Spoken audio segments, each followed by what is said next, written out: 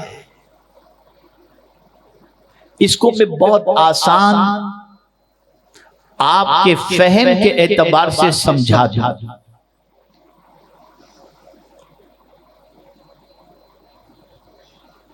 حرام کاموں کے ذریعے ٹینشن کبھی دور نہیں ہوتا، بلکہ حرام کاموں سے ٹینشن دور کرنے جاؤ گے تو ٹینشن بڑھ جائے گا۔ اس کو ایک آسان جملے میں سمجھاؤں، گندگی کو پاک کرنا ہے نا اور صاف کرنا ہے، تو گندگی سے صاف نہیں ہوتی، پانی سے صاف۔ آپ اپنا ٹینشن دور کرنا چاہتے ہیں تو اللہ کی طرف رجوع کریں، قرآن کی طرف رجوع کریں، سرکار صلی اللہ علیہ وسلم کی طرف رجوع کریں، توبہ کی طرف آ جائیں، استغفار کی طرف آ جائیں، درود شریف کی طرف آ جائیں، گناہوں سے بچنے کی طرف آ جائیں۔ میرا مولا پلک کے جھپکتے آپ کے سارے ٹینشن کو دور فرما دے گا۔ لیکن یاد رکھیں، ٹینشن کا علاج حرام کاموں کے ذریعے کریں گے، ٹینشن ختم نہیں ہوگا بلکہ ٹینشن بڑھتا چلا جائے گا۔ ٹینشن آپ کو گناہوں کی طرف لے جاتا ہے نا، آج سے ٹینشن سے رشتہ چھڑانا ہو تو قرآن کی اس آیت کو پیش نظر رکھو۔ اللہ فرماتا ہے، اَمَّن يُجِيبُ الْمُضْطَرَّ اِذَا دَعَاهُ وَيَكْشِفُ السُّوءَ، کون ہے جو بے قراروں کی فریاد سنتا ہے اور تکلیفوں کو دور کرتا ہے؟ نادانوں، اپنی تکلیفوں کا ڈھنڈورا انسانوں کے پاس جا کر تو پیٹتے ہو، لیکن کبھی تکلیف کے موقع پر مسجد میں جا کر اللہ کی بارگاہ میں 2 رکعت نفل ادا کر کے رو رو کر اپنے رب کو بھی تو اپنی بپتا سنانے کی کوشش کرو۔ لیکن نہیں، ہم سیٹھوں کے دروازے پر جا کر اپنی بپتا تو پیش کرتے ہیں، خدا کے گھر میں جا کر اپنا معافی ضمیر اور اپنا درد پیش کرنے کے لیے نہیں جاتے۔ قرآن اٹھا کر دیکھیں، حضرت یعقوب علیہ السلام نے اپنے بیٹے کی جدائی کے اندر جو قرآن مقدس میں ان کا قول ہے اسے سنیں، کہتے ہیں انما اشکو بثی وحزنی الی اللہ، میں اپنی شکایت اور اپنا غم اپنے رب ہی کو عرض کرنے کے لیے تیار۔ بدلو اپنی سوچ کو، بدلو اپنی فکر کو۔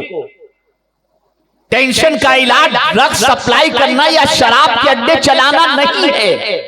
آپ کے ایک ڈرگ کے کاروبار سے ایک نوجوان ہی نہیں بلکہ اس کی پوری فیملی برباد ہو جاتی ہے۔ اگر کوئی ڈرگز کا کام کرتا ہے، کسی ایک نوجوان کو ڈرگ پلا کر کے اس کو ڈرگ کا عادی بنا کر اپنی دولت کو جمع کر رہا ہے، وہ اپنے لیے جہنم کی آگ کا انتظام کر رہا ہے۔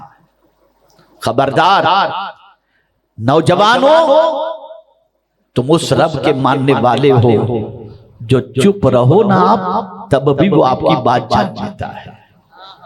ہم اس رب کے ماننے والے ہیں جو ماں کے پیٹ میں بھی ہمیں روزی دیتا تھا اور جب زمین پر آئے تب بھی ہمیں روزی دے رہا ہے۔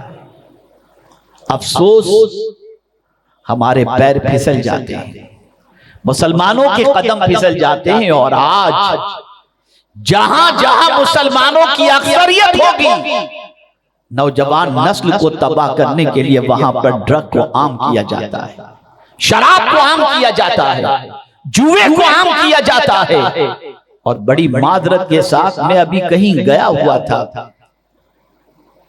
یاد نہیں آ رہا ہے، کسی علاقے میں گیا ہوا تھا، اور اس علاقے میں میری تقریر بھی، مجھے اس علاقے کا بیک گراؤنڈ نہیں معلوم تھا کہ اس علاقے میں کیسے نوجوان رہتے ہیں، لیکن سملر سچویشن کے اعتبار سے جو مسلم اکثریتی علاقے ہیں اس کے اعتبار سے میں نے گفتگو کی، تو مجھے پتا چلا کہ جہاں بیٹھ کر آپ گفتگو کر رہے تھے اس کے قریب ہی 2 نوجوانوں کا گھر ہے۔ وہ 2 نوجوان ہر 2-4 مہینے میں ایک مرڈر کرتے ہیں اور پھر سینہ تان کر کے گھومتے ہیں۔ ان دونوں بچوں کا باپ ان سے اتنا عاجز آ چکا ہے کہ پولیس سے کہتا ہے کہ ان کا انکاؤنٹر کر دو۔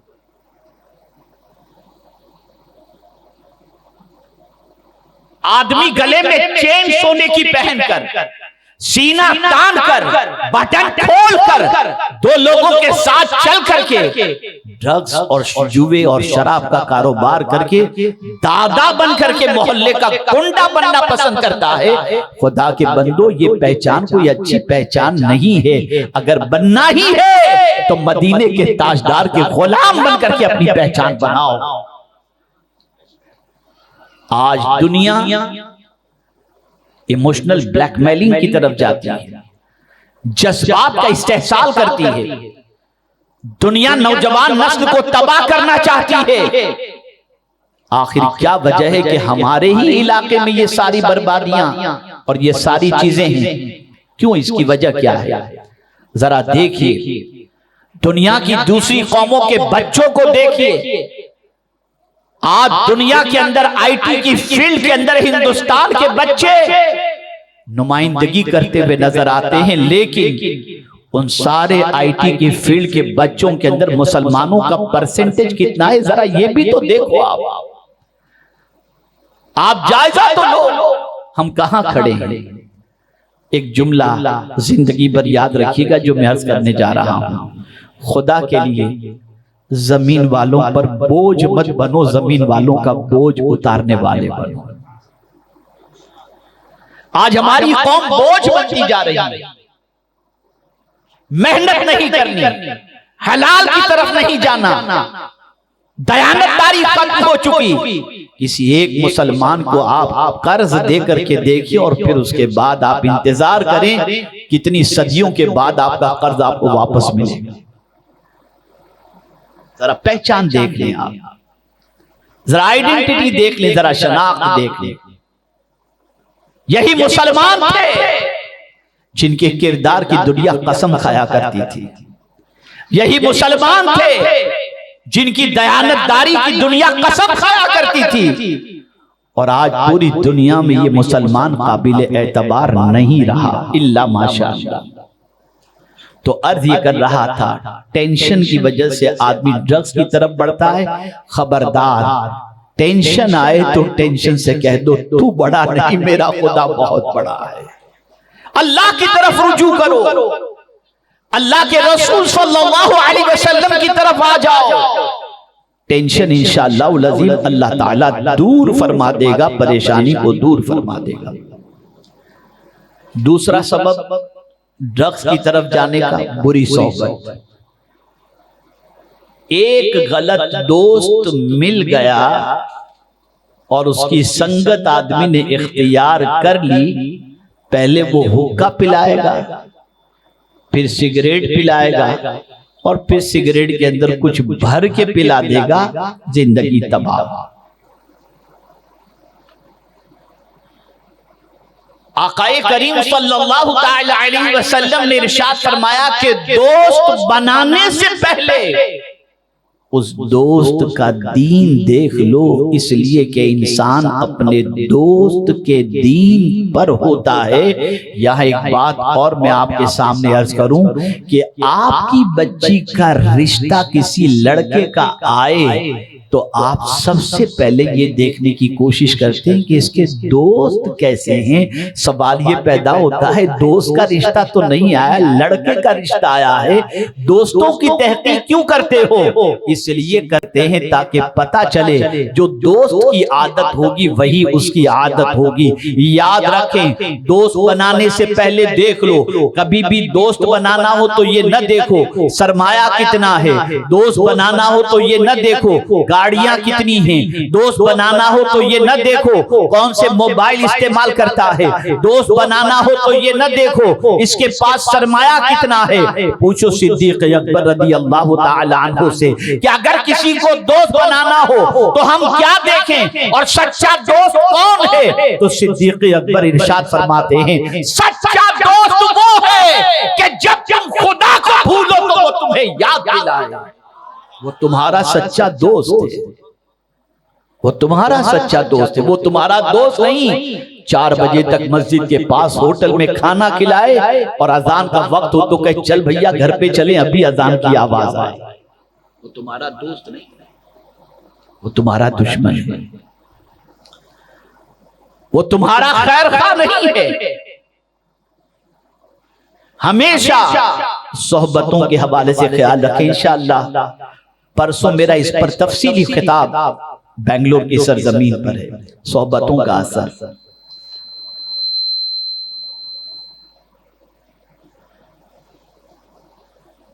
ہمیشہ بری صحبت سے بچیں.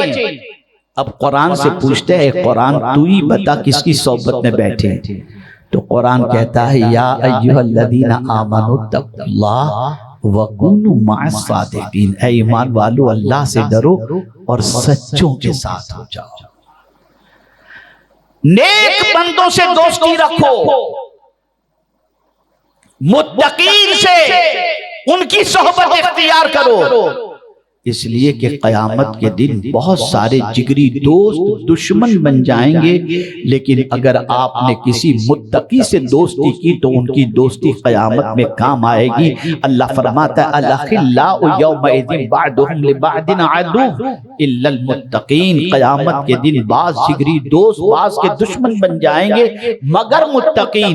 یعنی اگر آپ نے کسی اللہ کے ولی سے دوستی کی, کسی نیک سے دوستی کی, کسی پرہیزگار سے دوستی کی, کسی عالم باعمل سے دوستی کی, ان کی دوستی تمہیں قیامت کے اندر کام آئے گی. اس لیے کہ یہ اس وقت تک جنت میں نہیں جائیں گے جب تک کہ اپنے دوست کو اپنے ساتھ لے کر کے نہ جائیں. اور جانتے ہیں متقی عالم دین کی فضیلت کیا ہے؟ آقا کریم صلی اللہ علیہ وسلم ارشاد فرماتے ہیں کسی متقی عالم کے پیچھے نماز پڑھنا ایسا ہی ہے جیسے میرے پیچھے نماز پڑھنا. اب ذرا سوچو, ذرا غور کرو. تو نشے کا عادی انسان بنتا ہے بری صحبت کی بنیاد پر. تیسرا سبب, میں جلدی گفتگو کو بڑھاتا چلوں. تیسرا سبب کاروبار میں ناکامی. چلیے تھوڑا اور کھل کر کے بول دوں, محبت میں بھی ناکامی. جس سے پیار کرتے تھے اس نے شادی کرنے سے منع کر دیا, ناکام ہو گئے, بھیا مجھ ادھر گیا, چلے دوسری طرف. ڈرگز پی رہے ہیں, ٹینشن, غم میں ہوں, غم دور کر رہا ہوں. کسی مقصد میں ناکامی کی بنیاد پر تجارت کر رہے تھے, فیل ہو گئے, دیوالیہ ہو گیا, نشے میں چلے گئے. اس کا بھی حل قرآن نے بتایا ہے, اس کا بھی حل قرآن نے بتایا ہے. جب کبھی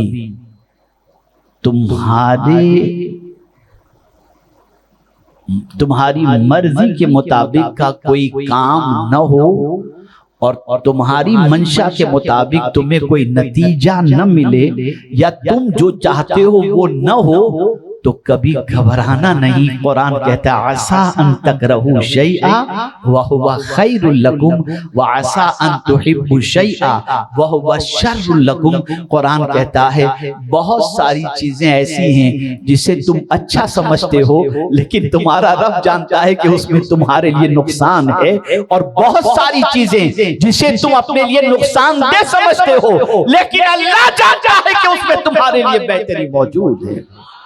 وہ بہتر جانتا ہے. اس سے زیادہ بہتر ہمارا چاہنے والا یا بہتر کرنے والا کوئی دوسرا ہے ہی نہیں.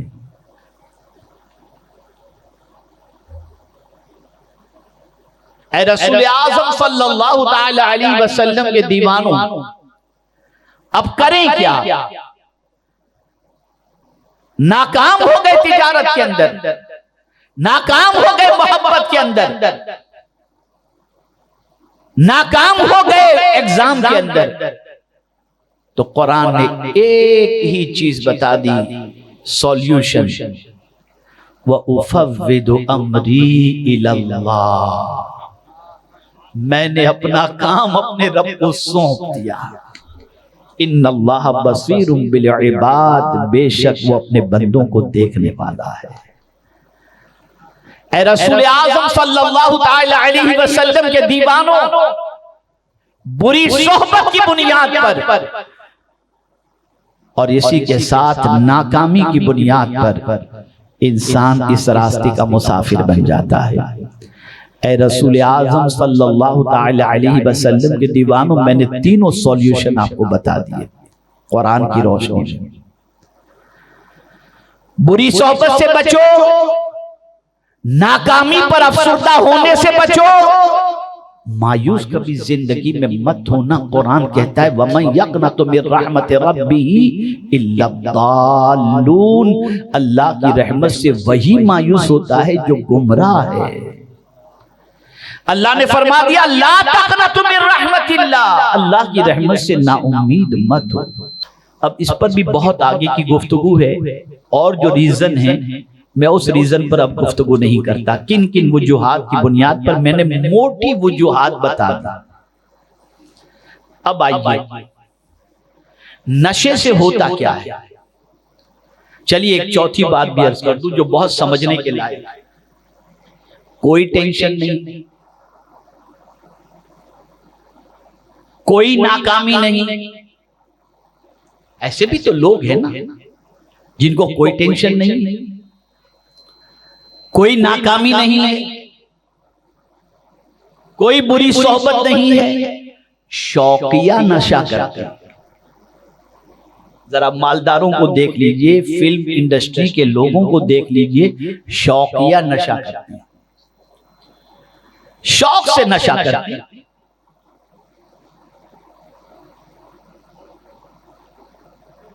اب یہ شوقیہ نشہ، اس سے بھی قرآن نے منع فرمایا۔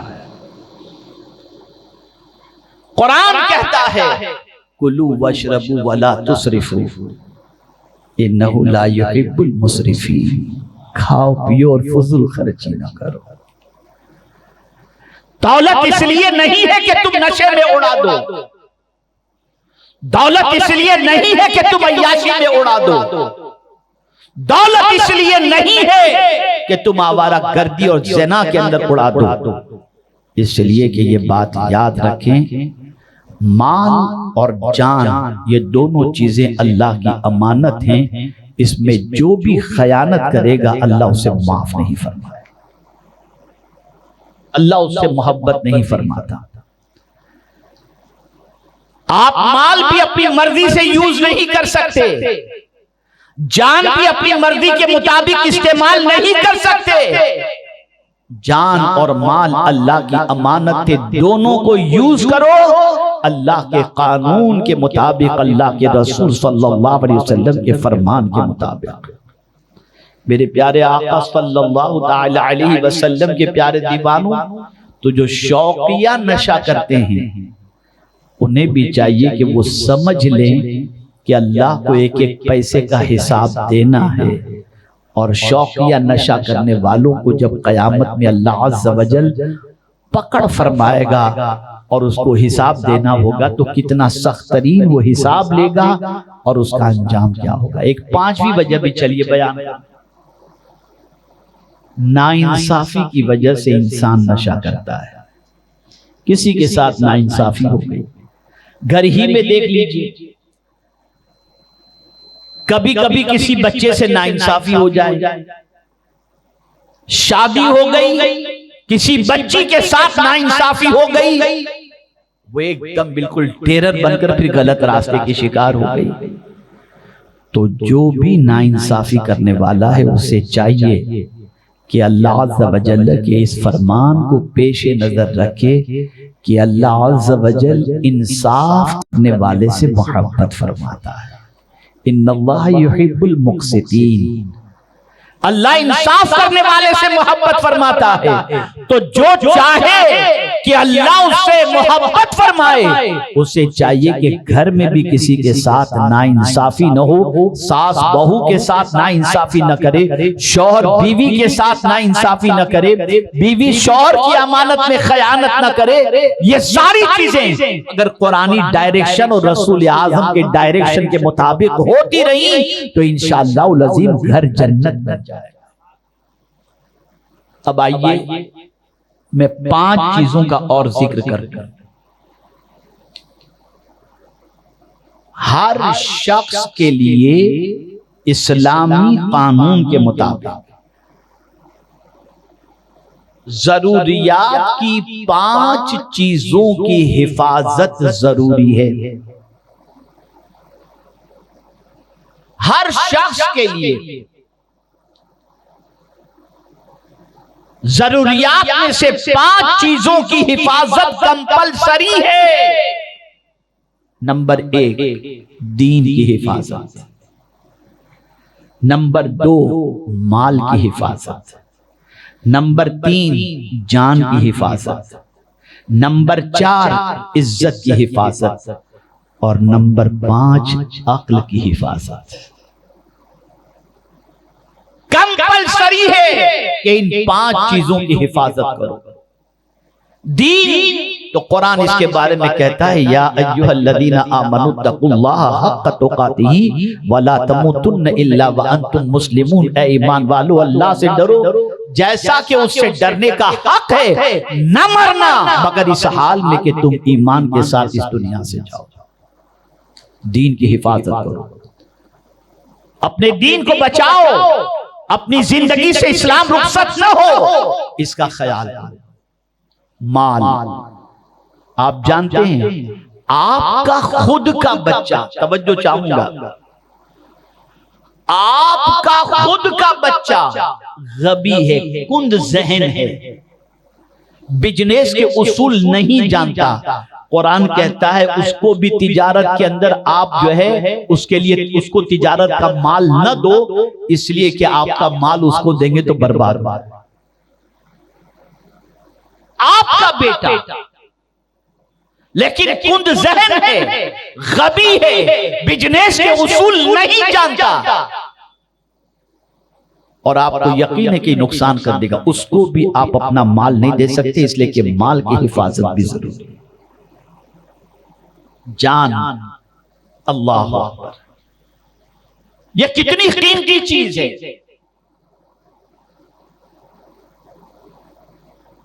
کہ اللہ عز و جل نے جان بچانے کی حد تک حرام چیزوں کی استعمال کی بھی اجازت عطا فرمائی، اور فرمایا فَمَنِ اضْطُرَّ غَيْرَ بَاغٍ وَلَا عَادٍ فَلَا إِثْمَ عَلَيْهِ۔ اس میں گناہ کی بات نہیں۔ ایک صحابی رسول کو چند لوگوں نے گھیر لیا، اور گھیرنے کے بعد ان سے کلمہ کفر کہلوایا، وہ جان بچانے کی غرض سے کلمہ کفر بول چکے لیکن ڈر گئے۔ حضور صلی اللہ علیہ وسلم کی بارگاہ میں حاضر آئے، گھبرا رہے تھے کہ میں نے کلمہ کفر کہہ دیا تو میں تو ایمان سے نکل گیا۔ میرے آقا صلی اللہ علیہ وسلم کی بارگاہ میں جب انہوں نے سارا معاملہ پیش کیا تو حضور نے فرمایا جب تم کلمہ کفر کہہ رہے تھے تو تمہارے دل کی کیفیت کیا تھی؟ وہ کہتے ہیں حضور میرا دل ایمان پر تھا۔ کہا تم اب بھی مومن ہو، اب بھی مومن۔